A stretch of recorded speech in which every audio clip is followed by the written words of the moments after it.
سميت وبيض وجبنه، فاكرين الناس الحلوه دي اللي كانت تنده كده على السميت في الشارع؟ النهارده بقى ملقتش احلى من دي وصفه اكمل لكم بيها سلسله المعجنات او سلسله تحدي الافران بالميه والدقيق. عملت لكم السميت الافران زي ما انتم شايفين النتيجه كده، اللهم بارك، مش هتكلم عنها. بصوا بقى كده، هي بتتكلم عن نفسها. النتيجة حلوة جدا وبالمية والدقيق زي ما وعدتكم. يعني ولا سمنة ولا لبن ولا لبن رايب ولا أي حاجة. وتعملي بقى كده عليه تدينيه جبنة وأحلى سندوتش سميت وجبنة هتكليف حياتك. وبرضه بالمية والدقيق وزيت التموين، زيت التموين خلصتولي زيت التموين على وصفات الأفران. بس ولا يهمكم وفداكوا أي حاجة في الدنيا. معانا هنا نص كيلو من الدقيق، ضفت عليه 3 معالق كبار من السكر، ورشة كده من الملح، وكمان معلقة كبيرة من الخميرة بتعادل كده يعني 8 جرام.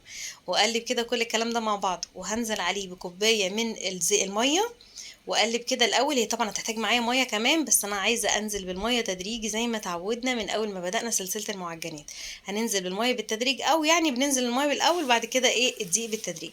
بس احنا طبعا هنا بادئين بالدقيق، عشان كده هننزل بالميه ايه حبه حبه. هسمي بسم الله، وايدي بقى هي اللي هتحس بالعجينه اذا كانت محتاجه معايا ميه ولا دقيق. فهسمي بسم الله كده واعجن بايدي، وادلق الميه حبه حبه زي ما انتوا شايفين كده. دي الكوبايه التانية، بنزل كده بالميه حبه حبه لحد ما الاقي العجينه وصلت معايا للشكل اللي انت شايفاه ده. اخدت معايا قد ايه؟ كوبايتين الا ربع من الميه. يعني نص كيلو دقيق اخد معايا كوبايتين الا ربع من الميه، المج اللي موجود عندنا في بيتنا كلنا. وابتدي اعجن كده بالشكل دوت، وخلاص دخلت كل المكونات في بعض. هنا بقى ويجي دور الزيت، ونبتدي كده نعجن وننزل بس الزيت تدريجي على مرتين او 3 بالكتير. كل ما العجينة معايا تتشرب الزيت اللي انا حطيته، ارجع تاني واضيف جزء من الزيت بالشكل ده كده. افتح بقى عجينتي والمها كده بالزيت معايا لحد ما اخلص الزيت بتاعي. اخدت معايا قد ايه؟ اقل من ربع كوبايه من الزيت.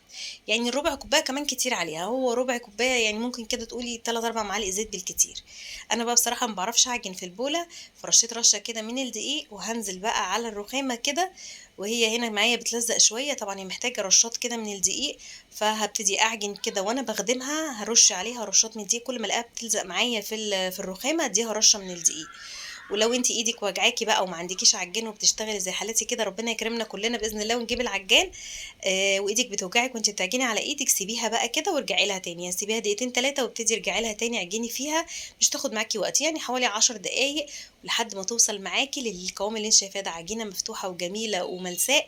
وهنجيب بقى البوله اللي عجنا فيها مدهونه بالزيت، وحطينا فيها العجينه وغطيناها وسيبها خمر، وسيبناها خمرت. اخدت معايا حوالي نص ساعه وكانت وصلت للنتيجه اللي انت شايفاها دي. هاخدها كده على الرخامه، وابتدي يعني اطلع منها الخمر كده، وابططها تبطيطه خفيفه بالشكل ده. اهم حاجه بقى ان انت تطلعي منها الخمر. يعني وانتي بتدوسي عليها كده حاولي ان انتي تطلعي الهواء اللي جواها. وناخد بقى منها اجزاء كده ونبتدي كده نبرمها بالشكل دوت. بس يعني نصيحة مني ما ترفعيهاش قوي كده لو انتي عايزة اللقمة معاكي تكون طرية شوية، لان السميد طبعا بينشف في الفرن شوية.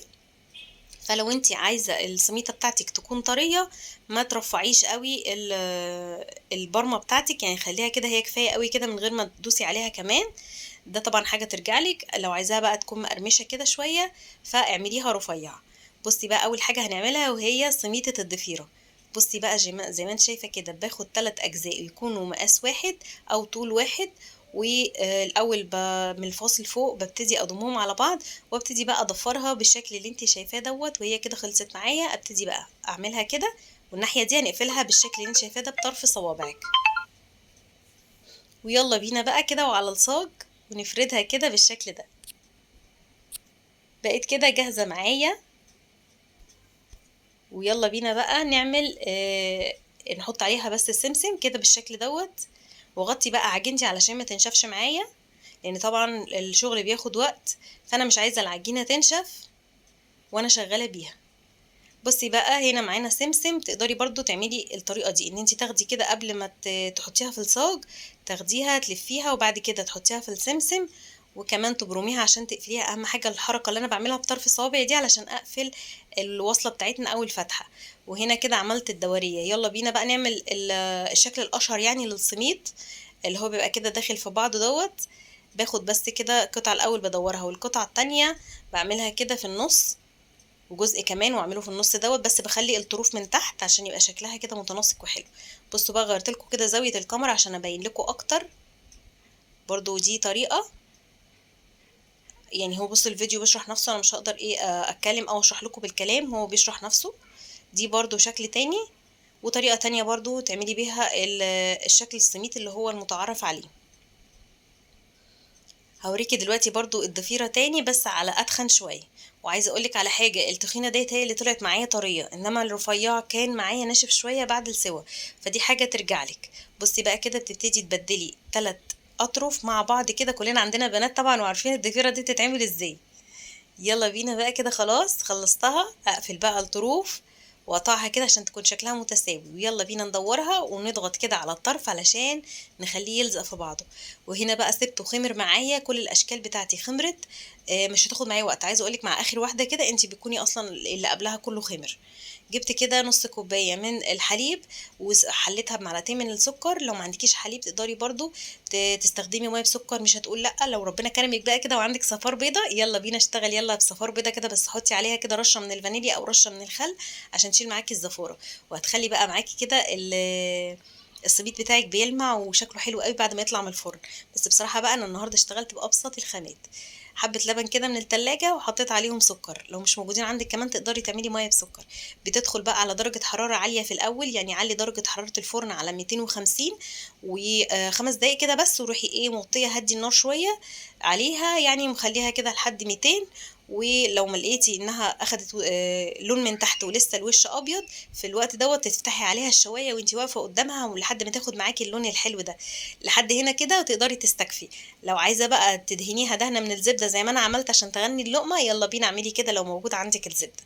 بصي بقى ده كده اللي بيبقى مقرمش شويه، انت لو عايزاه مقرمش سيبيه زي ما هو كده متعرض للهواء بعد ما يخرج من الفرن.